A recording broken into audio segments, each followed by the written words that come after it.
anger, folks, because, for me, I advise to Teacher Evelyn Kaka, just supportive to Duterte. Nobody to support Marcoses.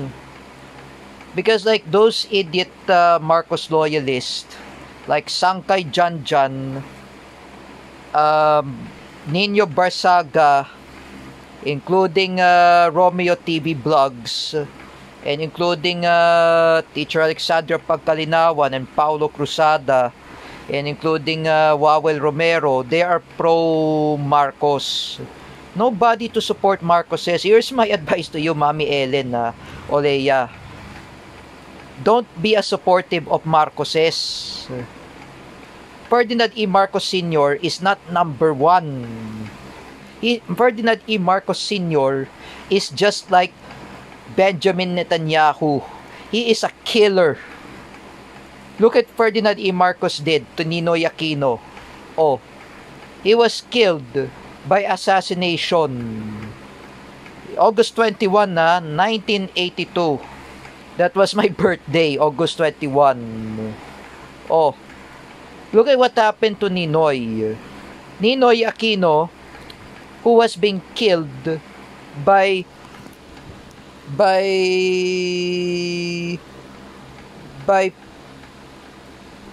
Ferdinand E. Marcos Sr. And why there is a EDSA people power?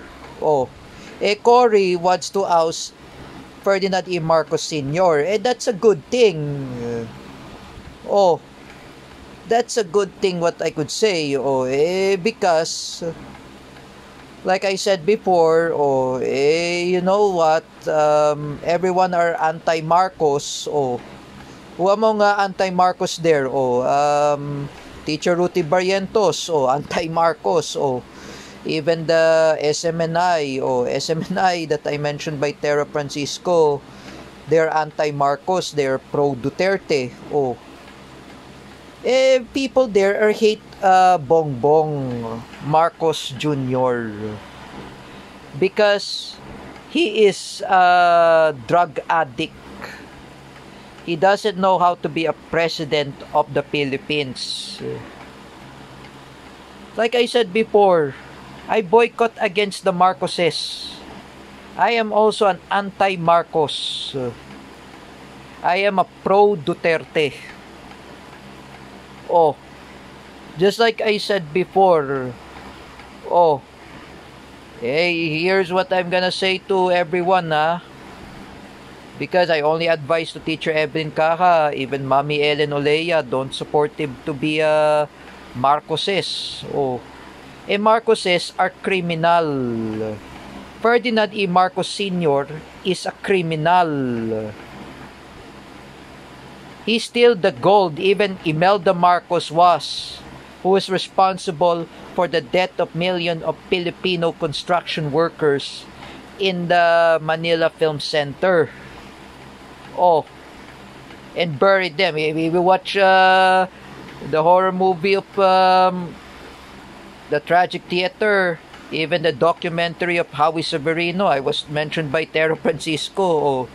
Even the Tragic Theater, that was a movie of Andy Eigenman. You will remember the millions of construction workers in Manila Film Center. Remember that my arch enemy Vincent Marcos, and my arch enemy Sandro Marcos and Simon Marcos. Tell that to your grandmother, Imelda. That is your responsible. I know I was very angry at the Marcoses. Marcos are corrupt. Marcos are thieves. They're criminals. Even they are money laundering. Is this what ticket is? Is this what ticket is? Romeo TV Vlog, Nino Barsaga, Paulo Cruzada, Alexandra Pagkalinawan, Wawel Romero, even those BBM supporters. It is what you think it is. You maltreated to the Duterte family. That's very disgraceful. However, if whether you like, I'm saying to everyone in my blog, Teacher May was anti-Marcos, she's a supporter of Sara Duterte, she's voted Sara Duterte, she woke up, Paula Nunez, she woke up anyway, she supports Sara, everyone are pro Duterte. Nobody to say pro Marcos. For example, I say to you, Teacher Evelyn Caca and Mommy Ellen, don't be supportive to the Marcoses. Ferdinand E. Marcos Sr. is not a good president of the Philippines. He's a worse president of the Philippines. You make the Philippines into be a corrupt, into a demonic country. Just like I said,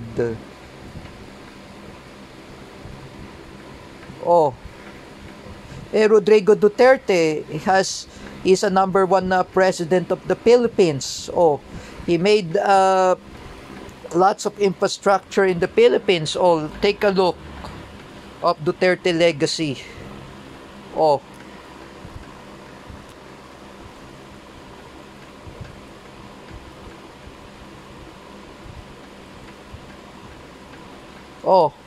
Take a look. Nino Barsaga, Romeo TV Blog, and including Paulo Cruzada, Alexandra Pagkalinawan, Wawel Romero, Gina Asedio, Jeffrey Asedio. Take a look. How does Rodrigo Duterte made this infrastructure? Build. Do you remember that my dad said to me when he talked to Uncle Eugene and Nanay Ningning in 2009? He talks with Uncle Eugene, there is a unified train station between LRT and MRT. That will be the Duterte legacy. Even that railway underground train station, that's a Duterte legacy.